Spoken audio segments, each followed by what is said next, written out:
Yo, what up everyone, welcome back to my YouTube channel. It's Samson here, British Over TV, and I am going to do a quick pre-match analysis and half-time analysis and full-time analysis of the Liverpool v Newcastle game. Cool, now let's get into it.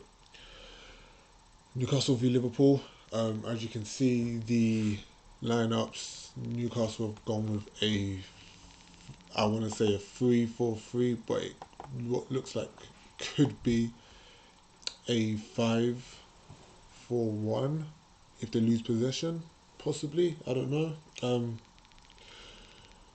Obviously, Yedlin and Richie are the wing backs with a back three.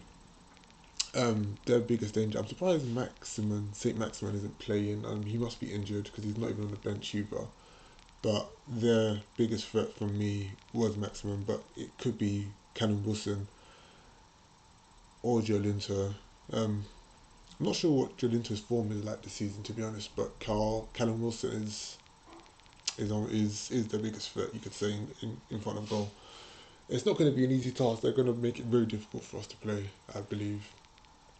Going to make it compact, hard. Going to have a lot of run. I don't see them having too much creativity. If they do score, it'll probably be like West Brom on a set piece or possibly on a counter attack. If you look at the Liverpool side now, then it's the same. It's a 4-3-3. Can't get my words out now. Obviously the three up top pick itself: Salah, Mane, Firmino. Milner starts ahead of Ginny. Not sure what their thinking is behind that. Maybe Ginny just needed a rest. Who knows? But it looks interesting. That Phillips is starting ahead of Reece Williams, which I can only assume is a tactical issue because of the long balls that Newcastle may play. Nat Phillips obviously is good in the air. Obviously, as he demonstrated against West Ham, his aerial presence is very clear. Like he can handle anything. He's very good. He's tall, 6'3" or 4. He can head a ball. I think so. He's probably a lot better in the air than Reece Williams. And he may be a little bit faster as well because Reece Williams got outpaced the other day, really badly as well. He looked really sluggish. Like the turn for pace was really bad. So he could be a lot quicker as well in a short distance. So it could be a case of him being quicker as well than Reece Williams. But if we look at the subs bench for Newcastle, obviously they've got a danger in the white girl who has a history of scoring against us and ruining our day. So I won't be surprised if he comes on to get the winner if it's like 0-0 like the 80th minute. I wouldn't be surprised if he comes on, or even if it's 1-0 to us. I wouldn't be surprised if he comes on and gets a draw for Newcastle. Obviously got Shelby, Andy Carroll, as we all know. On the bench, you can see we've got Thiago, so it's good to see him back. But I wouldn't be surprised if Thiago comes on at some point in the second half, or Ox, or probably even Divock Origi, to be honest.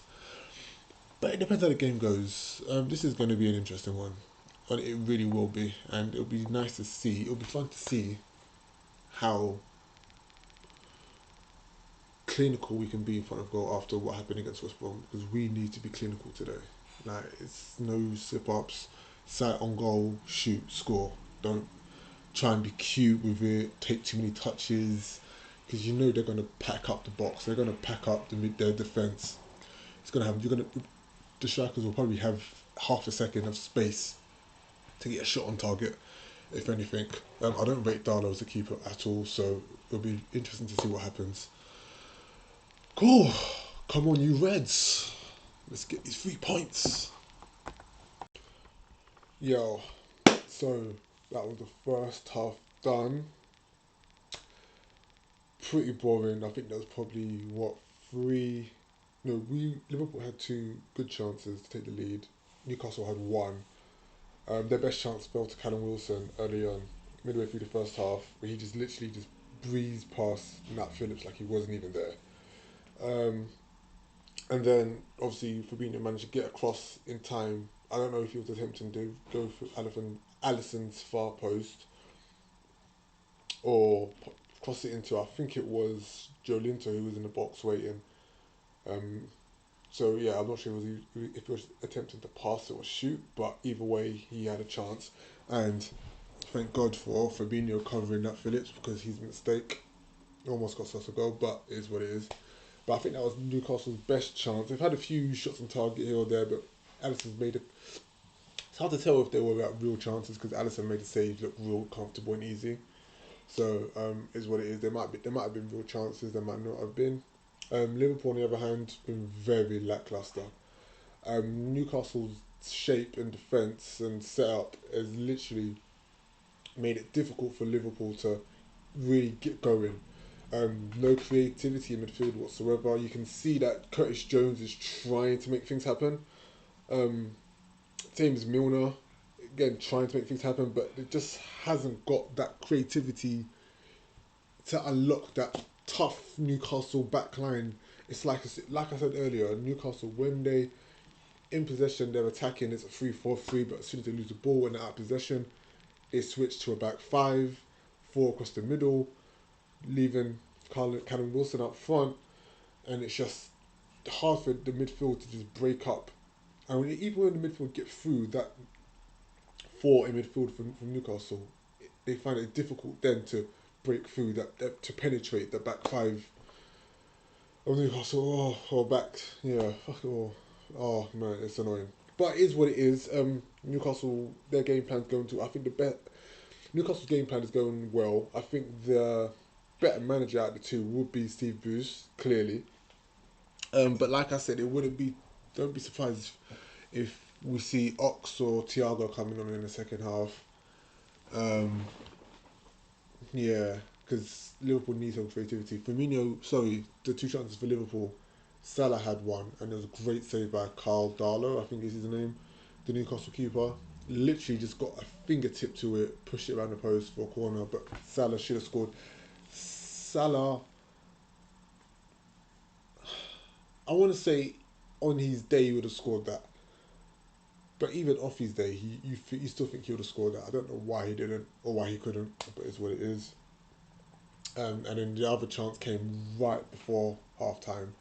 Firmino pulled away from his man, free header, unchallenged, straight at the keeper. It was a good save. Keeper done well to push it around the post for a corner, but Firmino should have scored. It was straight at the keeper, so the keeper, it was an easy save for the keeper in the end. But he should have, if you pull it either side of the keeper, goal 1-0 Liverpool, straight like that. But is what it is. First half, it's been a shit game. Other than that, not really too many chances, but hopefully an improvement in the second half. So full time 0-0. Say thoroughly deserved by Newcastle. Yeah, thoroughly deserved by Newcastle. But oh my gosh, it's two games, two drop points in both games. West Brom, Newcastle. I think we're still top. I think United are like 2 points behind us with a game in hand. So yeah, they win that game in hand. It's looking like they were top. But no, credit to Newcastle. Carl Darlow clearly was the man of the match, or you can give it to Shaw, give it to Federico, Yedlin, fucking hell, the whole. Like, they've done exactly what I said they were going to do. Um, man, I don't even know. Obviously, second half was no different to the first half. I think they had a really good chance, actually. It was a free kick, I want to say. A really good chance. Addison made a great save, pushed it away. We had probably 2, 3 good chances, and every time the ball rebounded to a Newcastle player, not to a Liverpool player. So it was, again, great saves from Darlow, but the rebounds just, that luck is not on your side. That little bit of luck is not on your side. That's what happened. But worrying times. Worrying times. People keep saying, "Oh, we need to buy a new centre back." It looks like we need to buy some extra attacking force. Obviously, we've got Jota, but he's injured. Um, I don't know why he. There was a chance okay, so there was the subs that came off for Liverpool were Ronaldo, Thiago, and Shaqiri. Shaqiri came on like the last 3 minutes of the game. Made no sense, to be honest. I don't think he even had a touch of the ball, but it's what it is. Um, I'm not sure why he brought on Ronaldo for Thiago, for Jones. If anything, he should have brought Thiago on for Jones and then Shaqiri on for Milner, if that was going to be the case. I don't think Milner. I don't think Ronaldo done anything. He had a good chance actually. I'll take that back. He had a good chance where he was one. He was through. He found acres of space. He was through on goal. Instead of shooting, maybe the angle wasn't on his side. I don't know, but instead of shooting, he tried to play, cross it to Mane, but he passed it right into the defender's feet. Defender for Newcastle, forgot who it was, probably Shaw. Because he was everywhere today and just easily cleared it away. Oh man, other than that, I don't really know why he brought on Ronaldo, and that's no slate to Ronaldo as a player, to be honest. Yeah, this is not. Well, I mean, look, we all know this was never going to be a runaway season like it was last season. This was always going to be. This is definitely going to be a close knit title charge fight to the end. But it looks. I don't know if Firmino was tired. Salah, everything Salah touched just wouldn't go. It wouldn't go in for Salah. It would not go in for Mane. I don't know what it was. They were just off the boil for the whole game. Firmino, Salah, Mane, they were just off the boil. I don't know why he didn't bring on Minamino. Even though I've never really been a big fan of Minamino, to be honest. But after the Palace game, I feel like he could or should have been given more opportunities against West Brom, and obviously in today's game. Today's game was a perfect game for Shaqiri to come on a lot earlier, and we clearly missed Jota in a game like this. I'm not sure when he's back. I think it's the end of January, which is a bit annoying, but you're going to miss the United game. It makes that United game in a couple of weeks all more interesting, because United are 3 points behind us, sorry. So after two, they're 3 points behind us with a game in hand. If they win that game in hand, I think they're going to bump us on goal difference. And then it just makes that game at Anfield in a couple of weeks really interesting. It's going to be spicy. And I don't know what to say. I really don't know what to say. It was like, I think Klopp got the starting lineup wrong. I think he tried. I can see what he tried to do with starting Milner ahead of Ronaldo, but Milner is clearly. This wasn't a game for Milner to start in. This was a game for, if we're winning 1-0, then you bring on Milner to try and shut up shop. You don't start Milner in a game like this, or in a game that you need to win because